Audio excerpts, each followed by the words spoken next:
এই পৃথিবীতে যারা অন্যায় ভাবে মানুষকে হত্যা করে, এটা দেশে ছিল না? কিছু না করলেও 2732 জনের তালিকা সরকারি ভাবে প্রকাশ হয়েছে। এইটা তো হত্যাকারী। আপনি সরাসরি করেছেন অথবা ইঙ্গিত দিয়েছেন, কথা বলেন না কেন? হত্যার সাথে যারা জড়িত তাদের শাস্তি ডবল হবে। এখান থেকে যদি পরিত্রাণ পেতে চান, যারা হত্যার সাথে জড়িত, এই 54 বছরের হিসাবে বলছি, যারা হত্যার সাথে জড়িত মানুষকে অন্যায় ভাবে, 1 নম্বরে আপনি 10 বছর, 20 বছর, 30 বছর জেল খাটলেই মাপ পাবেন না। এটা সরকারের হিসাব। আর আল্লাহর হিসাব হচ্ছে যাকে মেরে ফেলেছেন তার বাবার কাছে, তার ছেলের কাছে, তার মা বাবা, স্ত্রী, সন্তান, এদের কাছে আপনাকে মাপ চাওয়া লাগবে। ওরা যদি বলে না 50 লাখ টাকা দিতে হবে, আপনাকে তাই দেওয়া লাগবে। আমার কথা বোঝা গেছে? আমাদের দেশে যদি এটা থাকতো না, এই হত্যা কমে যেত। মানুষ মেরে ফেলে একেবারে অন্যায় ভাবে, পিটিয়ে ধরে নিয়ে যায় পুলিশে, জেলখানায় দেয়। কিছুদিন পরে দেখা যাচ্ছে ফাঁসির আসামি ছিল, তারপরও বের হয়ে চলে আসে। এমনকি 15.5 বছরে বহু মানুষ রাষ্ট্রপতির বিশেষ ক্ষমায় বের হয়ে গেছে। না, হত্যার যে বিচার, এটা বাংলাদেশে দরকার। আল্লাহ তো জানে মানুষের দুর্বল জায়গা কোনটা। এই অবৈধ হত্যা বন্ধ করার জন্য শুধু ওয়াজ করে সম্ভব না, এটা আইন পাস করে ওটা কার্যকারী ভূমিকা দেওয়া দরকার। স্বাধীন হওয়ার পর থেকে যদি সংসদে এই আইনটা থাকতো, কুতিবা আলাইকুমুল কিসাসু ফিল কাতলা, তাহলে এই দেশে এই 54 বছরে যত অবৈধ হত্যা হয়েছে একটাও হতো না। আপনি জানেন অবৈধ একটা হত্যা করার পরে তার পরিবারের অবস্থা কি হয়? 3 নম্বরে ওয়ালা ইয়াসনুন, তারা জেনা করে না। এজন্য জেনার শাস্তি কিন্তু ডবল। যারা দুনিয়াতে জেনা করবে, জেনা শুধু লজ্জার স্থানেরটাই না, হাতের আছে, মুখের আছে, চোখের আছে, হৃদয়ের আছে, বিভিন্ন জেনা আছে। জেনাগুলো থেকে আমরা মুক্ত থাকবো ইনশাআল্লাহ। তাহলে 3টা কাজে সওয়াবও হয় ডবল, 3টা কাজে শাস্তিও হয়। আল্লাহ আমাদেরকে মেনে চলার তৌফিক দিন, আমিন। আজকের তেলাওয়াত কিন্তু আয়াত আপনাদের পরিচিত, সবাই আমার মনে হয় অনেকেই মুখস্থ আছে। সূরা মাউন 7টা আয়াত দিয়েছেন আল্লাহ, গুরুত্বপূর্ণ কিছু তথ্য দিয়েছেন এই আয়াতের ভেতরে। মসজিদের মসজিদের জন্য দিয়ে দেন, মুক্ত হস্তে আগে দান করেন, এরপরে আমরা সূরা মাউন থেকে কথা বলা আরম্ভ করব। আপনাদের যদি স্বেচ্ছাসেবক থাকে তালা করে দেন, আপনারা একটু টাকা বের করে রাখেন যদি দিতে চান। মসজিদ মনে হয় এখনো কমপ্লিট হয়নি, তৈরি হচ্ছে। একটু দয়া করে যারা যাচ্ছে তাদের কাছে তাড়াতাড়ি 2-4 মিনিটে শেষ করবেন, আমরা শেষ আরম্ভ করবো ইনশাআল্লাহ। সুবহানাল্লাহ।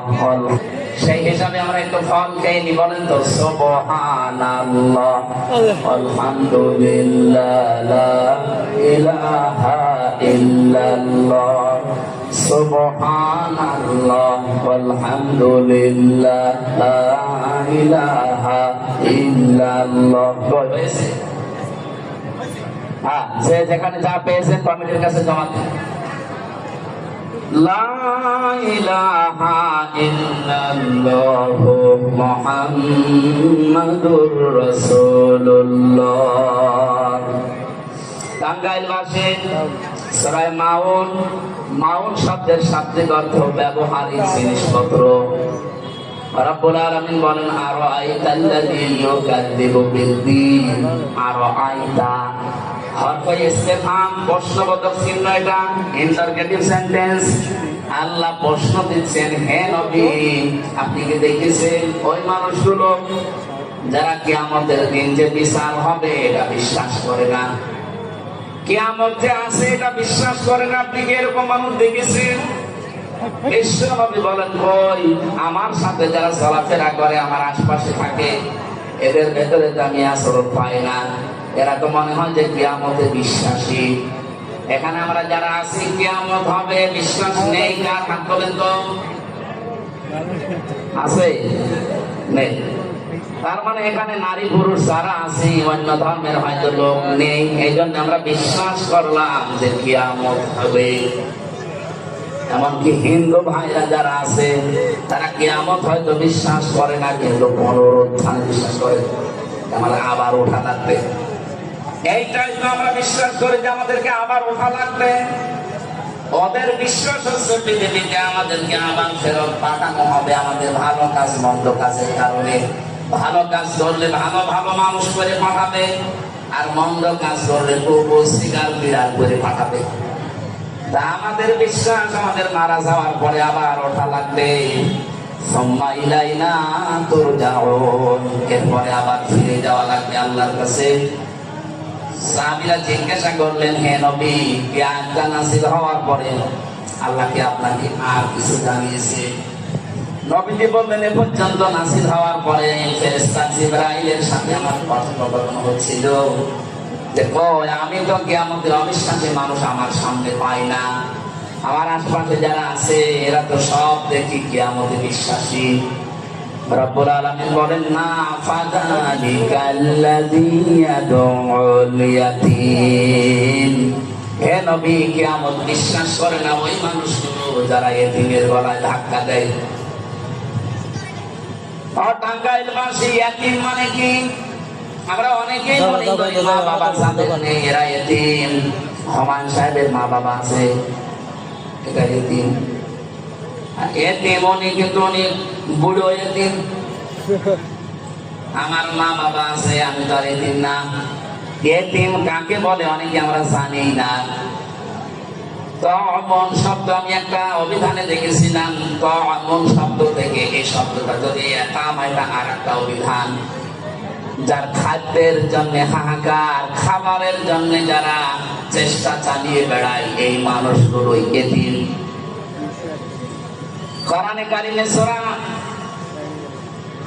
তালাকের ভেতরে আমি তাফসীর পড়তে গিয়ে একটু আশ্চর্য হয়ে গেছি এখানে আমার নিজের কাছে। আল্লাহ পাক বলেন, দুনিয়াতে সফল হওয়ার জন্য কত মানুষ কত লাইনে কাজ করে। আপনি কি জানেন যারা সফল হবে তাদের কাজ দুনিয়ায় কি কি হবে? ফালাকতা আমাল আকাবাতা ওয়া মা দারাকা মাল আকাবা। হে নবী, ওরা গিরিপথ পাড়ি দিতে রাজি না, অথচ এই গিরিপথ, এই কঠিন দুর্গম পথ পার হয়ে আমি আল্লাহর জান্নাত অপেক্ষা করছি। তো পৃথিবীর অধিকাংশ মানুষ এই গিরিপথ, এই দুর্গম পথ পাড়ি দিতে রাজি না। আপনি কি জানেন সে পথটা কি? আকাবা নামে যে পথ, গিরিপথ দুর্গম, এটা কি আপনি কি জানেন? সেটা মানুষ পার হতে চায় না। ফাক্কু রাকাবা, এটা হচ্ছে দাসত্ব মুক্তিকরণ। এবার একটু খেয়াল করে দেখেন, বাংলাদেশে দল মত জাতি বর্ণ ধর্ম আমরা নির্বিশেষে যারা আছি, আমি হিসাব করে দেখলাম ৭২টার উপরে দল এই দেশে আছে। কতগুলো বলেন বলেন? সব দলের কর্মসূচির ভেতরে সফলতার মাপকাঠি নেই। সফল দুনিয়া আখিরাতে যদি হতে চান তাহলে ফাক্কু রাকাবা, এইটা আপনার হাতে দেওয়া লাগবে। হে নবী, এই মানুষগুলো পৃথিবীতে মানুষের গোলামি থেকে, দাসত্ব থেকে যারা মুক্ত করার জন্য কাজ করে, আমি আল্লাহ বলছি উলাইকা আসহাবুল মাইমানা, এরা সৌভাগ্যশালী, এরা সফল। ৭৩টা দলের সেই দলের কর্মসূচিতে মানুষকে মানুষের গোলামি থেকে, দাসত্ব থেকে মুক্ত করার জন্য যারা কাজ করছে তারা সফল। এক কথা বলছেন? আর আমি নিজে হিসাব করে দেখলাম, এই বাংলাদেশে এই কর্মসূচির প্রথমেই পালন করে জামাত ইসলামী। এরা চায় মানুষকে মানুষের গোলামি থেকে, দাসত্ব থেকে মুক্ত করে আল্লাহর গোলাম বানাতে। কারণ আল্লাহুল খালকু ওয়াল আমরু, জমিন বানিয়েছে আল্লাহ, এখানে সিদ্ধান্ত চলবে কার? কিছুদিন আগে একটা কমিশন রিপোর্ট দিয়েছিল, আমি দেখলাম ১৩টা কোরআনের আয়াতের বিরুদ্ধে তারা অবস্থান নিয়েছে। তার ভেতরে ১ নম্বর এটা, ওরা বলছে দেহ আমার, সিদ্ধান্ত আমার। দেহ আপনারা কি করে? আপনার বাবা আর মা শুধু বিছানায় ছিল, এতটুকু শেষ। বাকি যা করার সব এই হামসা পর্যন্ত কে করেছে? বলেন বলেন। ফালিয়ানজুরিল ইনসানু মিম্মা খুলিকা মিম্মা দাখিকিন ইয়াখরুজু মিন বাইনিস সালবি ওয়াত তারাইব। রব্বুল আলামিন বলেন, হে পৃথিবীর মানুষেরা, একটু নজর করে দেখো না কি কি বানালাম। বাবার স্ফলিঙ্গ দিয়ে দ্রুত গতিতে বের হয়ে যাওয়ায় না পাক পানি দিয়ে আমি আল্লাহ তোমারে বানিয়েছি।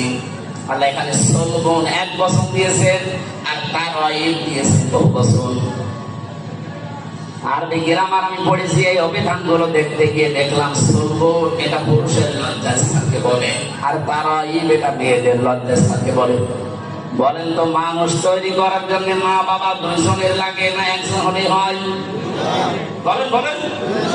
কিন্তু বাবার ক্ষেত্রে আল্লাহ 1 বছর দিলেন কেন, আর মায়ের ক্ষেত্রে বহু বছর দিলেন? বহু বছর দিয়েছেন, 2 বছরও না। বহু বছর হয় তখন যখন 2 এর অধিক হয়। আল্লাহ বাবার ক্ষেত্রে 1 বছর দেওয়ার কারণ, বাবা শুধু বিছানায় ছিল এই এতটুকুই, কিন্তু মায়ের যেটা পেটে যে বহন করে 10 মাস 10 দিন, আজ পর্যন্ত কোন বাবা এটা টের পায়নি। 2 নম্বরে ডেলিভারির যে কষ্টটা, বিজ্ঞান এখন কষ্ট পরিমাপ করতে পারে, যে কষ্ট কি করে আপনি পান।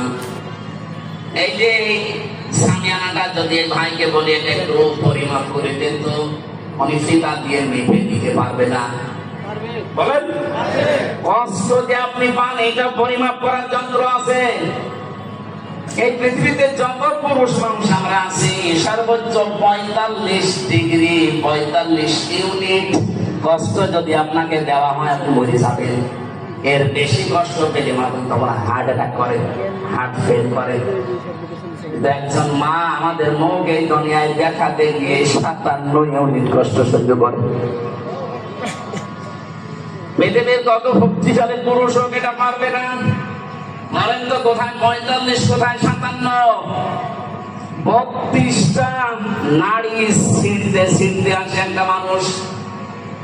এরপরে 3 নাম্বার, 2 বছর পর্যন্ত সন্তানকে দুধ খাওয়ানো লাগে, এটা দুনিয়ার কোনো বাবা আজ পর্যন্ত টের পেয়েছে?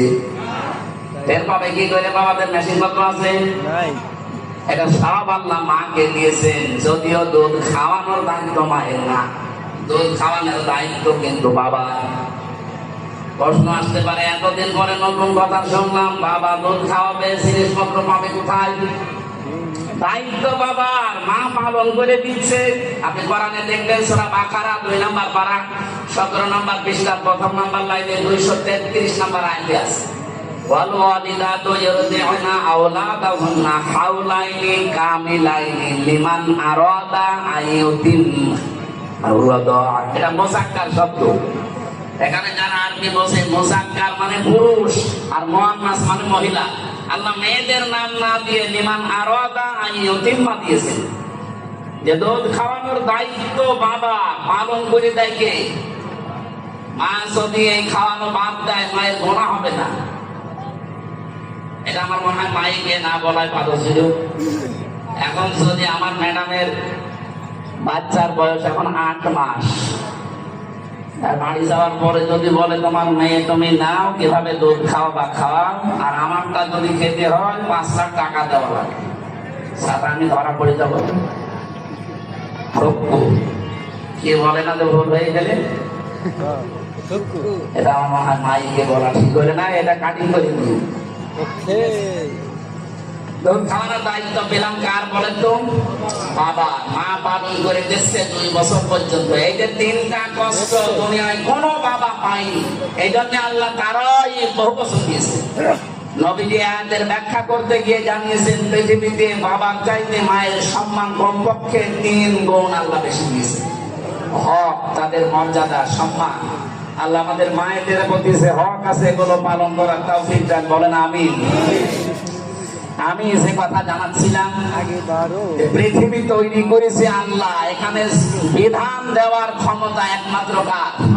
সুতরাং আমরা যদি সফল হতে চাই, তাহলে এই কাজ আমাদেরও হাতে নেওয়া লাগবে। আমরা চাই মানুষকে মানুষের গোলামি থেকে, মানুষের দাসত্ব থেকে মুক্ত করে আল্লাহর দান মানা। আর এই কর্মসূচি জামাত ইসলামী বাংলাদেশের হাতে আছে। তারা চায় জমিন আল্লাহর বিধান চলবে কার?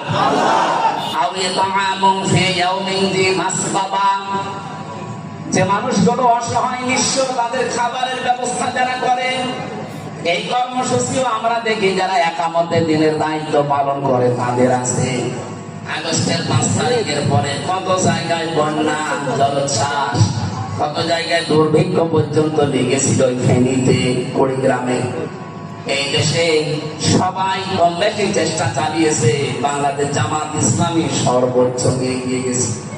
কারণ তারা জানে সফল হতে হলে এই কর্মসূচি হাতে নেওয়া লাগবে।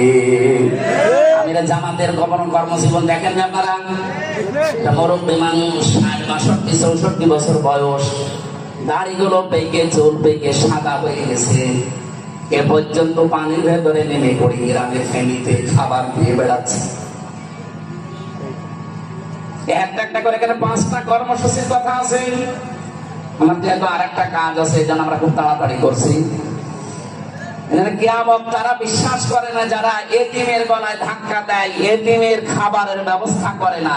এতিম আঙ্গা মাকরাবা, নিকট আত্মীয়র ভেতরে যারা এতিম অসহায়, এই মানুষগুলোর পেছনে পাশে দাঁড়ানোর কথা আল্লাহ জানিয়েছেন কোরআনে।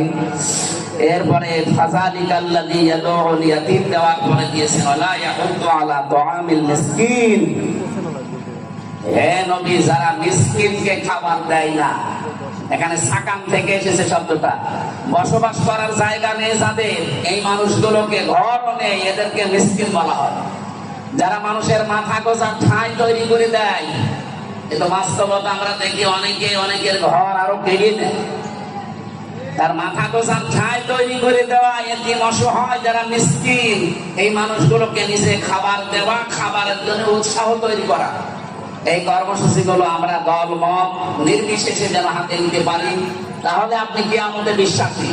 আর যদি এই কাজগুলো না করেন, আপনি যতই নামাজ পড়েন, রোজা রাখেন না, আপনি কিয়ামত বিশ্বাস করেন না। এরপরে যে কথাগুলো আছে, কঠিন কঠিন বিষয় দিয়েছে। ফাযালিকাল্লাযী ইয়াদউল ইয়াতীম ওয়া লা ইয়াহুদ্দু আলা তুআমিল মিসকিন ফাওয়াইলুল লিল মুসাল্লিন। একটা আয়াতের ভেতরে হাজার হাজার কথা আছে। আমরা আরো আগের থেকে শুরু করতে পারলে আয়াতগুলো শেষ করতে পারতাম। এখন যে আবার মসজিদে ওঠা লাগবে, সময় নেই। 11টা বাজতে চলছে, আমি আর টানতে পারছি না। এখন আমি গোসলও করি না, সারা রাত এমনিতে জাগা। এখন যে গোসল করে মসজিদে কথা বলবো, এই ফাওয়াইলুল লিল মুসাল্লিন থেকে, এখান থেকে আরম্ভ করবো। যতদূর পারি আমি আর মসজিদে কথা বলবো। যাদের সময় আছে আশপাশ থেকে যদি যেতে পারেন ওখানে যাবেন। আল্লাহুম্মা আমিন। লা ইলাহা ইল্লা